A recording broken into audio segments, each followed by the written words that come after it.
এলিটবুকের এই ল্যাপটপগুলো যদি নো পাওয়ার হয় তাহলে কিভাবে আপনারা সলভ করবেন যদি মাদারবোর্ডটা শর্ট থাকে। তো যেমন এই মাদারবোর্ডটা শর্ট আছে, তো শর্টিং কিভাবে চেক করবেন সেটাও আপনাদেরকে দেখাই দেব।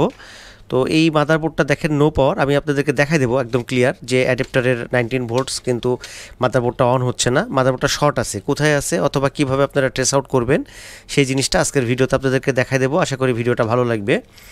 তো মাদারবোর্ডটা আমি রাখছি, আগে আমি অ্যাডাপ্টারটা দেখাই যে অ্যাডাপ্টারে আমাদের এই অ্যাডাপ্টারের ডিসি কানেক্টারে এই জ্যাকে 19 ভোল্ট আসছে কিনা সেটা আগে একটু চেক দিয়ে দিই। এবার আমি 19 ভোল্টটা চেক করব। আপনারা কিভাবে কাজ করবেন সেটাও দেখাবো যে যদি এই ধরনের নো পাওয়ার হয়। এই যে 19 ভোল্ট, এখন আমাদের এইখানে অ্যাডাপ্টারে 19 ভোল্ট আসছে। এবার এখানে আমি ল্যাপটপে দিলাম, দেখেন পাওয়ারটা আসতেছে কিনা। এখানে দুইটা এলইডি আছে, এই দুটা এলইডি কি হবে, এই দুটা এলইডি যখন আমি অ্যাডাপ্টার দেবো তখন গ্লো করবে। একটু উপর থেকে ধরবো আমরা যেন দেখতে পাই। তো আমি অ্যাডাপ্টারটা দিলাম, তো এখানে যখন মাদারবোর্ডটা অন হয়ে যাবে তখন এখানে কিন্তু দুটা বাতি জ্বলে উঠবে। তো এখানে কিন্তু কোনো রকম বাতি জ্বলতেছে না। আমরা যদি ভোল্টেজটা চেক করি, আমি প্রব রাখতেছি, একটা গ্রাউন্ডে রাখতেছি, আর একটা কোথায় রাখবো বলেন, আরেকটা আমি রাখতেছি সিএলআর পয়েন্টে, মিটার জন্য দেখা যায়। দেখেন সিএলআর পয়েন্টে কিন্তু কোনো রকম ভোল্টেজ নাই। ফার্স্ট মসফেট চেক করব আমরা যে আসলে ভোল্টেজ আছে কিনা, 19 ভোল্ট আছে। ওইটার হচ্ছে আপনার আউটপুটে কিন্তু কোনো আপনার ভোল্টেজ নাই। আচ্ছা, এইখানে আমরা ডিসি সাপ্লাইটা একটু ডিসি সাপ্লাইটা চেক করব। ডিসি সাপ্লাই দেখেন এখানে আমরা প্রপটা রাখছি ডিসি কানেক্টারে, ডিসি জ্যাকটা রাখছি, একটু ডিসি জ্যাকটা সহকারে দেখাবো। ঠিক এইভাবে ডিসি জ্যাক লাগানো আছে কিন্তু কোনো ভোল্টেজ আসতেছে না। যদি আমি এখন আপনার আউটপুটটা শর্ট করি, আমি ফরসেপ দিয়ে করতেছি, আপনারা এইভাবেও করতে পারেন, কিন্তু এটা টেস্টের জন্য, জাস্ট টেস্ট পারপাস আমি দেখাই দিচ্ছি আপনাদেরকে। তো আমি এখন মসফেটটা শর্ট করব, ডিসি সাপ্লাইয়ের দিকে কিন্তু খেয়াল রাখবো। জাস্ট খালি শর্ট করতেছি, কি রেজাল্ট আসতেছে এখানে আমি শর্ট করে দেখব। দেখছেন এখানে কিন্তু ফায়ারিং করতেছে। তো তার মানে হচ্ছে এখানে ফায়ারিং হচ্ছে এবং এখানে একটা শব্দ হয়েছে, আমাদের এই মাদারবোর্ডটা শর্ট আছে। এইভাবে মাদারবোর্ডটা শর্ট চেক করা যাবে, কিন্তু এটা আপনি কোনো অবস্থাতেই 2-4 সেকেন্ডও ধরতে যাবেন না, তাহলে কিন্তু মাদারবোর্ডটা একদম ডেথ হয়ে যেতে পারে। তো আপনারা দেখলেন যে এখানে যখন আমি শর্ট করতে গেলাম তখনই কিন্তু মাদারবোর্ড অফ হয়ে গেল এবং সিএলআর পয়েন্টে আমাদের 19 ভোল্ট নাই, কিন্তু অ্যাডাপ্টারে আমাদের 19 ভোল্ট আছে। তার মানে মাদারবোর্ডটা শর্ট আছে। মাদারবোর্ডটা কিভাবে শর্ট চেক করবেন সেটা আপনাদেরকে দেখা দিচ্ছি। আপনারা এরকমভাবে মাদারবোর্ডটা নেব, ডায়োড মোডে মিটারটা রাখবেন, আপনার রেড প্রপটা গ্রাউন্ডে রেখে আপনি হচ্ছে বিভিন্ন কয়েলে শর্ট চেক করবেন। শর্ট চেক করার সময় অবশ্যই আপনি এই র্যামগুলোকে, তারপরে হচ্ছে আপনার যে কম্পোনেন্টসগুলোকে থাকবে সেই কম্পোনেন্টসগুলো আপনারা কি করবেন, রিমুভ করে নেবেন। যেমন এখানে আমাদের ওয়াইফাই কার্ড আছে, ওয়াইফাই কার্ড, তারপরে আপনার M.2 NVMe যা থাকবে সেগুলোকে রিমুভ করে নেবেন। তো আমি এগুলোকে রিমুভ করে নিচ্ছি। আগে রিমুভ করে নিয়ে আপনারা প্রতিটা কয়েলের ইম্পিডেন্স চেক করবেন যে কোনো কয়েল লো ইম্পিডেন্সের সাথে বিপ দিচ্ছে কিনা। যদি বিপ দেয় তাহলে এই সিমসটাও আপনি খুলে নেবেন, তাহলে কিন্তু সেই লাইনে শর্ট আছে। তো আমরা বিভিন্ন কয়েলের চেক দেব, কোনটা কোন কয়েল সেটা বলতেছি না, এভাবে বলতে গেলে ভিডিও বড় হবে। কয়েলের ইম্পিডেন্স ঠিক আছে, এটাও ঠিক আছে, আপনারা এভাবে ইম্পিডেন্স চেক করবেন। দেখেন 9, এগুলো ঠিক আছে। যদি আপনার দেখা যাচ্ছে 1, 2 এরকমের সাথে বিপ দেয় তাহলে বুঝতে হবে সেই লাইনটাতে শর্ট আছে। তো এই কয়েলটাও ঠিক আছে, 24 আছে। এগুলো সব আপনার VCCSA হয়, CPU কোর হয়, GFX হয়, এই ধরনের, যার কারণে সেগুলো আপনার লো ইম্পিডেন্সের সাথে বিপ দেয়। তো এখানে আমরা একটা কয়েল দেখছি, এটার ইম্পিডেন্স ঠিক আছে। এখানে একটা দেখতে পাচ্ছি, এটাও ঠিক আছে। 3 ভোল্ট 5 ভোল্ট এই লাইনগুলো সব কিছুই ঠিকঠাক আছে। এটাও 10, ওকে। তাহলে এই মাদারবোর্ডটা যে শর্ট আছে কীভাবে আমরা এখন বুঝবো? আর যদি আমরা শর্ট আছে সেটা আপনার কনফার্ম হোক কী করে, দেখেন আমি এখানে প্রপটা এবার নিচ্ছি। এবার আমি যেখানে 19 ভোল্ট চেক করছিলাম সিএলআর পয়েন্টে আমরা চেক করতেছি, দেখেন মাদারবোর্ড শর্ট দেখাচ্ছে। তার মানে মাদারবোর্ডটা কোনো না কোনো জায়গায় 100% শর্ট আছে।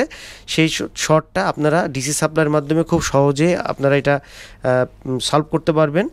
আপনারা এখান থেকে ভোল্টেজ ইনজেক্ট করবেন, খুব লো ভোল্টেজটা কমাই নেবেন। ভোল্টেজটা হয়তো 1, 1.5, 2 এরকম দিয়ে 1 থেকে 1.5, 2 রাখবেন। কারেন্টটা বাড়াই দিবেন, বাড়াই দেওয়ার পরে আপনারা সিএলআর পয়েন্টে ভোল্টেজ ইনজেক্ট করবেন।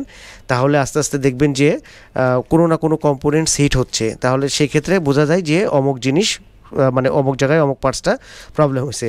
সাধারণত এই ধরনের মাদারবোর্ডগুলোতে যে আপনার ক্যাপাসিটারগুলো থাকে সেই ক্যাপাসিটারগুলো শর্ট হয়ে যায়। যদি আমি এখানে দেখাই আপনাদেরকে, আমি শর্টটা দেখছি যে এখানে কোন ক্যাপাসিটারটা শর্ট আছে, আমি আপনাদেরকে দেখাই দিচ্ছি কোন জায়গায় ক্যাপাসিটারটা শর্ট আছে। আমি প্রব একটা রাখছি এবং এখানে আমি একটা এখানে আমি একটা দেখেন প্রব রাখছি ক্যাপাসিটারে, মিটারটা দেখেন একদম লো ইম্পিডেন্সের সাথে বিপ দিচ্ছে। আমি এই পাশের ক্যাপাসিটারে একটা প্রব রাখলাম, দেখেন একদম লো ইম্পিডেন্সের সাথে বিপ দিচ্ছে। সো এইখানে দুইটা ক্যাপাসিটারের মধ্যে যে কোনো একটা ক্যাপাসিটার অথবা দুইটা ক্যাপাসিটার শর্ট আছে। তো এইটা আপনারা ডিএসসির মাধ্যমে আপনি ভোল্টেজ ইনজেক্ট করে আপনারা শর্টিংটা চেক করতে পারেন। আর আপনারা কয়েলে যখন শর্ট পাবেন না তখন প্যাডগুলো দেখবেন, এরকম বিভিন্ন প্যাড থাকে। আপনার এই মাদারবোর্ড যদি আমি একটু ইয়া থেকে দেখাবো, একটু এখান থেকে দেখাবো, আমি তাহলে বড় করে দেখাতে পারবো। এখানে মাদারবোর্ডে দেখেন বিভিন্ন রকম প্যাড আছে, এই যে এইরকম প্যাডগুলো থাকে, এই প্যাডগুলোতে আপনারা দিয়ে চেক করবেন। এই যে প্যাড, এই প্যাডগুলোতে চেক করবেন যে এগুলোতে কোনো শর্ট আছে কিনা। যতগুলো প্যাড পাবেন, প্যাড লেখা থাকবে, এই যে প্যাড, এগুলোর আউটপুটগুলো চেক করবেন যে এই প্যাডগুলোতে কোনো শর্টিং আছে কিনা। তো শর্টিংটা কীভাবে দেখতে হয় সেটা তো আপনাদেরকে বললাম। প্রত্যেকটা প্যাডের চেক করবেন, কয়েলে যদি শর্ট না পান প্যাডগুলো শর্ট চেক করবেন, তাহলে হবে, আপনারা কিন্তু পেয়ে যাবেন। তো কয়েলগুলো দেখা হলেও যদি না পান তাহলে প্যাডগুলোর মাধ্যমে পাবেন। আর যদি ডিসি সাপ্লাই তারপরে যদি না পান তাহলে ডিসি সাপ্লাইয়ে আপনি ভোল্টেজ কম রেখে সেলার পয়েন্টে ভোল্টেজ ইনজেক্ট করে আপনারা যদি ক্যাপাসিটার শর্ট থাকে তাহলে কিন্তু সেটা আপনারা খুব সহজে ট্রেস আউট করতে পারবেন। এখন এই মাদারবোর্ডটা তো দেখেন আমি এখানে ভোল্টেজ আবার 19 ভোল্ট করব, করার পরে আমি দেখেন আমি ওই ক্যাপাসিটারটাকে রিমুভ করে দেখবো যে এই মাদারবোর্ডটা অন হচ্ছে কিনা। আমরা জাস্ট 19 ভোল্ট রাখলাম। আচ্ছা, 19 ভোল্ট রাখার পরে আমি আবারও দিচ্ছি, ডিসি কানেক্ট করলাম, কোনো রকম অ্যাম্পিয়ার উঠতেছে না। এবং এখানে আমরা দেখব, এখানে দেখেন আপনার হচ্ছে যে কোনো লাইটগুলো করতেছে না। এবার হচ্ছে আমি ওই দুইটা ক্যাপাসিটার আমি রিমুভ করে দেখব যে অ্যাকচুয়ালি মাদারবোর্ডটা রান হচ্ছে কিনা। তো এইটা আমি ক্যামেরাটা অন রেখে করি। আজানও দিচ্ছে, যাই হোক আজান দিচ্ছে, আমি ভয়েস বন্ধ রাখছি, আজানটা হতে থাকুক। আর সেই সাথে আমি ওই ক্যাপাসিটারটাকে একটা হোক দুইটা হোক আমি রিমুভ করে দেখব। ক্যামেরাটা অনই রাখো, আমি জাস্ট কাজ করতে থাকি।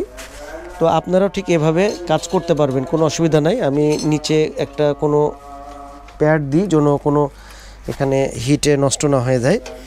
এবার আমি এটাকে রিমুভ করব, ফরসেপটা নিচ্ছি। তো খুব সহজে আপনারা এইভাবে কাজ করতে পারেন। আমি ক্যামেরাটা বন্ধ করছি না।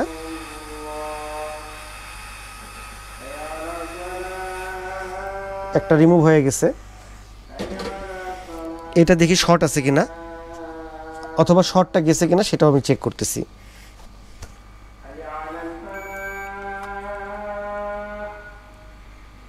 দেখেন এটার অ্যাম্পিয়ারটা, এটার হলো ইম্পিডেন্সটা উঠে গেছে, তার মানে এই ক্যাপাসিটারটা শর্ট আছে। আমরা এখন এটাকে মাপ দেব, দেখেন এটা শর্ট। সো আমরা একটা ক্যাপাসিটার এখানে বসানোর পরে চেক দেব। তার আগে আমাদের এই ক্যাপাসিটারটা ছাড়াও কিন্তু মাদারবোর্ডটা অন হওয়ার কথা। তো আমরা জাস্ট চেক করব যে ঠিক আছে অন হচ্ছে কিনা। যদি অন হয় তাহলে আমরা এখানে একটা ক্যাপাসিটার বসায় দেব।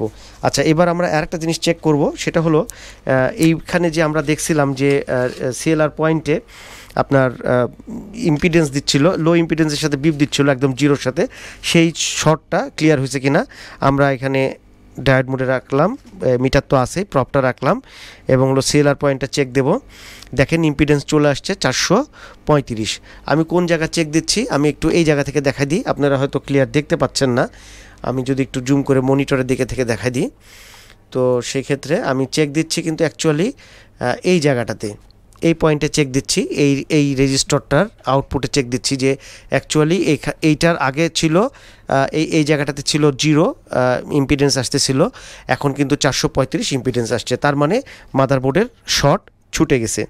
এখন ওখানে একটা ক্যাপাসিটার বসায় দিতে হবে। আমি এখন ডিসি এই জ্যাকটা কানেক্টারে দিয়ে দেখব যে এখানে আমাদের বাতিটা গ্লো করতেছে কিনা, তারপরে ওখানে একটা ক্যাপাসিটার বসায় দিতে হবে। আর আপনারা টোটাল যে কাজটা করবেন, কাজ করার সময় অবশ্যই যখন ভোল্টেজ ইনজেক্ট করবেন তখন অবশ্যই আপনারা কিন্তু এই কম্পোনেন্টসগুলো যেগুলো থাকবে, যত কম্পোনেন্টস থাকবে সবই কিন্তু রিমুভ করে ফেলবেন মাদারবোর্ড থেকে। তো এখন আমরা এটাতে পাওয়ারটা দেব, পাওয়ারটা দিয়ে দেখব যে আপনার এখানে বাতিটা গ্লো করতেছে কিনা। তো আমি এখানে অ্যাডাপ্টারটা দিচ্ছি, আসলে এক হাতেই দেখাচ্ছে আপনাদেরকে, এই জন্য হয়তো অসুবিধা হচ্ছে। এবার দেখেন অ্যাম্পিয়ার চলে আসছে এবং 333 এবং এখানে পাওয়ার কিন্তু আছে, অ্যাম্পিয়ারও কিন্তু আসছে, এখানে কিন্তু এলইডিটা গ্লো করছে। আচ্ছা, আমাদের পাওয়ার চলে আসছে, আমাদের র্যাম তো খোলা আছে, আরেকটু অ্যাম্পিয়ার উঠবে, র্যাম যদি থাকে তাহলে অ্যাম্পিয়ারটা একটু উঠবে, আর হিটসিংটাও দেওয়া নাই, সো এটা পাওয়ারে বেশিক্ষণ রাখা যাবে না। এই মাদারবোর্ডগুলোর প্রসেসর অনেক সেন্সিটিভ, এগুলো হিটসিং ছাড়া পাওয়ার বেশিক্ষণ দেওয়াও যায় না, খুব অল্প সময়, জাস্ট টেস্টের জন্য, টেস্ট পারপাস।